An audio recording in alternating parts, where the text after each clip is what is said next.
Communication with ancestral spirits has been practiced in nearly every culture since the beginning of time. In our modern world, however, the ancestors are not as commonly valued as they once were. Many of us are born into families where occult knowledge is considered false, taboo, or outright damnable. Because of this, generations of human beings live and die without sensing the connection they have to their cosmic bloodline. In this series, we will explore who the ancestors are and how we can benefit from knowing them on a deeper, more personal level. However, in order to understand the ancestors, we must first explore the astral plane. The ancestors are no longer living in their physical forms, and thus do not take up space on Earth. Rather, they exist as energy bodies on the astral plane, still with intelligence and varying degrees of self-awareness. Therefore, before we discuss how to work with our ancestors, we must take an in-depth look at the unseen world and learn how a soul evolves throughout the various planes of existence. In the occult, the astral plane is the layer of reality that exists just beyond our three-dimensional world. In a way, the only thing that separates the earth plane from the astral plane is our limited sense organs. While some of us, such as mediums and gifted psychics, have greater sensitivity to the astral plane, most of us must practice using our third eye in order to observe the unseen world. If one could use their third eye, otherwise known as the psychic sense organ, one would see how the astral plane and the earth plane correspond in a perfect, harmonious way. One would see previously unimaginable things, including entities, spirits, and other conscious beings. Indeed, it is said that a person's soul, or center of consciousness, has a material body in addition to an astral body. We live on Earth, and yet we simultaneously exist in the unseen world of the astral plane. Despite this, most of us remain unaware of our astral bodies. This is because we identify so closely with our physical forms and their corresponding egos that we do not allow ourselves to see how vast we truly are. Indeed, if a person entered the deepest states of meditation, they would find that their center of consciousness extends far beyond the astral plane, encompassing such a supreme state of fullness that the definition of self ceases to have meaning. This process of expanding consciousness is what we call the higher self.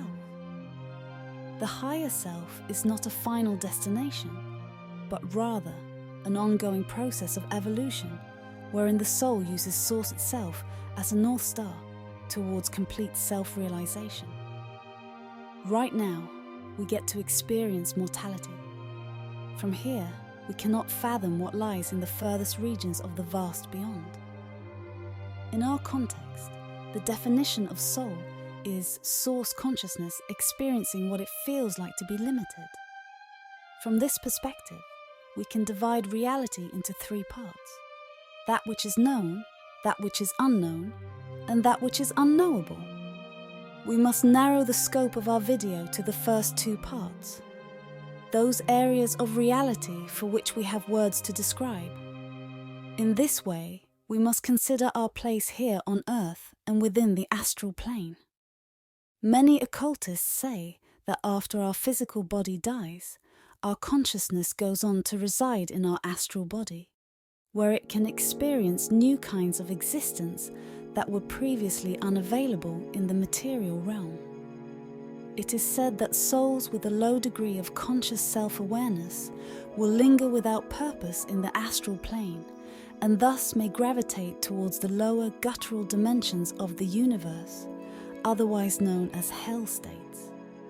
These are cosmic regions dominated by the low vibrational frequency of fear. However, some souls enter the astral plane with a significant degree of conscious self-awareness.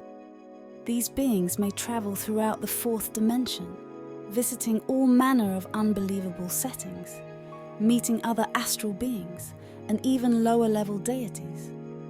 In this way, living in one's astral form feels more real than living on Earth. The difference is that these free traveling souls know where they are, where they came from, and where they intend to go next. Once the soul has developed a sufficient level of conscious self-awareness on the astral plane, it may grow out of its astral form, thus moving on to inhabit even higher cosmic bodies. It is said that at any point on their path towards evolution, a soul may choose to return to Earth in order to integrate new lessons. Indeed, the realm of duality is known for its harsh, yet crucial teachings, and many souls will reincarnate here to learn more about themselves. For these reasons, it is not certain how long a soul will remain in the astral realm. It is said that when a soul finally moves on from the astral plane, their astral body will remain for some length of time before dissolving, not unlike an earthly corpse. The difference is, however, that this discarded astral form is believed to keep a shred of intelligence or consciousness, even after the soul has moved on. So then, how does this information help us get in touch with our ancestors? Furthermore, what is the purpose of connecting with the long-forgotten spirits of our cosmic bloodline?